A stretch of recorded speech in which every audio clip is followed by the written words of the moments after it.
ನಾವು Manipal hospital, Manipal institute of robotic spine ಸರ್ಜರಿನಲ್ಲಿ 1000ಕ್ಕೂ ಮೇಲೆ ರೋಬೋಟಿಕ್ ಸ್ಪೈನ್ ಸರ್ಜರಿ ಮಾಡಿರುವ ಒಂದು ಮೈಲಿಗಲ್ಲು ಅನ್ನೋ ದಿನ. ಇದರಲ್ಲಿ ಇವತ್ತು ನಾವು ಮಾಡಿರುವ ಚಿಕಿತ್ಸೆ, ಕೆಲವರಿಗೆಲ್ಲ ಇತ್ತೀಚೆಗೆ ಮಾಡಿರುವ ಚಿಕಿತ್ಸೆ ಪ್ಲಸ್ 1 ವರ್ಷ 2 ವರ್ಷ ಮುಂಚೆ ಮಾಡಿರುವ ಚಿಕಿತ್ಸೆ ಪೇಷಂಟ್ಸ್ಗಳೆಲ್ಲ ಬಂದು ಇವತ್ತು ಈ ಕಾರ್ಯಕ್ರಮಕ್ಕೆ ಚೆಂದ ಕಾಣಿಸಿಕೊಟ್ಟಿದ್ದಾರೆ. ಇದರಲ್ಲಿ ನಾನು ಹೇಳೋದು, ಎಲ್ಲ ವಯಸ್ಸಿನ ಪೇಷಂಟ್ಸು ಇದ್ದಾರೆ, ಎಲ್ಲ ಕಾಯಿಲೆಯ ಪೇಷಂಟ್ಸು ಇದ್ದಾರೆ. ಇದರಲ್ಲಿ ಅವರು ತಮ್ಮ ತಮ್ಮ ಅನುಭವಗಳನ್ನು ಶೇರ್ ಮಾಡಿಕೊಂಡಿದ್ದಾರೆ. ಅವರ ಸಕ್ಸಸ್ಸು ನಮ್ಮ ಹೆಮ್ಮೆ. ಇದರಿಂದ ಜನರಿಗೆ ಒಂದೇ ಬೆನಿಫಿಟ್ ಏನಂದರೆ, ಇವತ್ತಿಗೆ ಈ ಟೆಕ್ನಾಲಜಿ ಇದೆ, ಇದರಿಂದ ಸ್ಪೈನ್ ಸರ್ಜರಿ ಸೇಫ್ ಆಗಿದೆ. ಮೊದಲೆಲ್ಲ ಏನಿತ್ತು, ಸ್ಪೈನ್ ಸರ್ಜರಿ ಸ್ಪೈನಲ್ ಕಾರ್ಡ್ ಮುಟ್ಟಿದರೆ ಜನ ಪ್ಯಾರಾಲಿಸಿಸ್ ಆಗ್ತಾರೆ ಅನ್ನೋ ಭಯ ಇತ್ತು. ಇವತ್ತು ಆ ಭಯ ಅಂತೂ ಖಂಡಿತ ಇಲ್ಲ.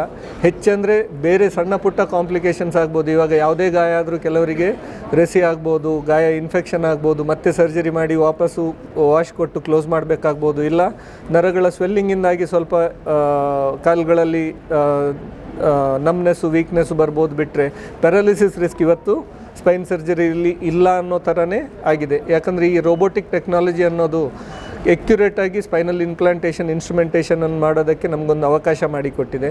ಇದರಲ್ಲಿ ಸರ್ಜನ್ ಎಕ್ಸ್ಪೀರಿಯನ್ಸ್ ಮಾತ್ರ ಅಲ್ಲ, technology is helping the surgeon to deliver the expected result. Success rate ಕೆಳಬೆನ್ನಿಗೆ 99.8% ಇದೆ, ಕತ್ತಿಗೆ 98.3% ಸಕ್ಸಸ್ ರೇಟ್ ಆಗಿದೆ. ನಮ್ಮ ಹೆಚ್ಚಿನವರು ಈಗ ಡಿಫಾರ್ಮಿಟಿ ಅಂದರೆ ಗೂನುಬೆನ್ನು ಅನ್ನೋದು ಮಕ್ಕಳಲ್ಲಿ ಬರುವ ಕಾಯಿಲೆ. ಆಲ್ದೋ ಅದು 10% ನಮ್ಮ ಟೋಟಲ್. ಈಗ 1000ದಲ್ಲಿ 100 ಜನ ಮಕ್ಕಳು ಇರ್ಬೋದು, ಬೇರೆ 1000 ಜನ ಅಡಲ್ಟ್ಸ್ ಇರ್ತಾರೆ. ಅದರಲ್ಲಿ ಮಧ್ಯ ವಯಸ್ಸಿನವರು ತುಂಬ ಹೆಚ್ಚು. ಯಾಕಂದರೆ ಈಗ ಲೈಫ್ ಸ್ಟೈಲ್ ಡಿಸೀಸು, ಕೂತ್ಕೊಂಡೇ ಎಲ್ರಿಗೂ ಕೆಲಸ, ಬಗ್ಗಿ ರೈತನ ಥರ ದುಡಿದ್ರೆ ಯಾರಿಗೂ ಏನೂ ಪ್ರಾಬ್ಲಮ್ ಇರ್ತಿಲ್ಲೋ ಏನೋ. ಬಟ್ ಇವಾಗ ಎಲ್ಲರೂ ಕೂತು ತಲೆ ಹಾಳು ಮಾಡುವ ಕೆಲಸ. ಸೊ ಅದರಲ್ಲಿ ತುಂಬಾ ಡಿಸ್ಕ್ ರಿಲೇಟೆಡ್ ಪ್ರಾಬ್ಲಮ್, ಡಿಜನ್ರೇಷನ್ ತುಂಬ ಅರ್ಲಿ ಏಜಿಗೆ ಬರ್ತಾ ಇದೆ. ಎಕ್ಸಸೈಸ್ ಅನ್ನೋದು ಕಮ್ಮಿ ಆಗ್ತಾ ಇದೆ. ಈಗ ಸ್ವಿಗ್ಗಿ, ಝೊಮ್ಯಾಟೊ ಎಲ್ಲ ಬಂದ ನಂತರ ಕೂತಲ್ಲಿ ಫುಡ್ ಆರ್ಡರ್ ಮಾಡಿದರೆ ಬಂದುಬಿಡುತ್ತೆ. ಜಂಕ್ ಫುಡ್ ತಿಂದು ಜನ ಓವರ್ ವೆಯ್ಟ್ ಆಗ್ತಾ ಇದ್ದಾರೆ. ಇದರಿಂದಾಗಿ ಬೆನ್ನೋವು, ಕತ್ತು ನೋವಿನ ಪ್ರಾಬ್ಲಮ್ಮು, ಸಮಸ್ಯೆಗಳು ತುಂಬಾ ಹೆಚ್ಚಾಗ್ತಾ ಇದೆ. ಎಲ್ರಿಗೂ ಸರ್ಜರಿ ಬೇಕಂತೇಳಿ ಹೇಳೋದಲ್ಲ, ಹೆಚ್ಚಿನವರಿಗೆ ಮಾತ್ರೆಗಳು, ಫಿಸಿಯೋಥೆರಪಿ, ರೆಸ್ಟು, ಇಲ್ಲ ಇಂಜೆಕ್ಷನ್ಸ್ ಅಂದರೆ ಸ್ಪೈನಲ್ ಇಂಜೆಕ್ಷನ್ಸ್. ಇವಾಗ ನಾವು 100 ಪೇಷಂಟ್ ನೋಡಿದರೆ OPDನಲ್ಲಿ ಒಂದು 20-25 ಜನರಿಗೆ ಸ್ಪೈನಲ್ ಇಂಜೆಕ್ಷನ್ಸ್ ಕೊಟ್ಟೇ ನಾವು ಕ್ಯೂರ್ ಮಾಡೋ ಥರ ಬಂದಿದೆ ಟೆಕ್ನಾಲಜಿ.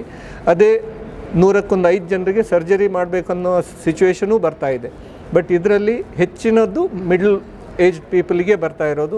ಆಮೇಲೆ ಎಲ್ಡರ್ಲಿ ಪೀಪಲ್ 60 ಮೇಲೆ ಆವಾಗ ಜನ ಏನೋ ಕಾಲು ಜಾರಿ ಬೀಳೋದು, ಇಲ್ಲ ತಲೆ ಚಕ್ಕರ್ ಬಂದು ಬೀಳೋದು, ಆ ಥರ ಆಗಿ ಫ್ರ್ಯಾಕ್ಚರ್ಗಳಾಗ್ತಾ ಇದ್ದಾವೆ.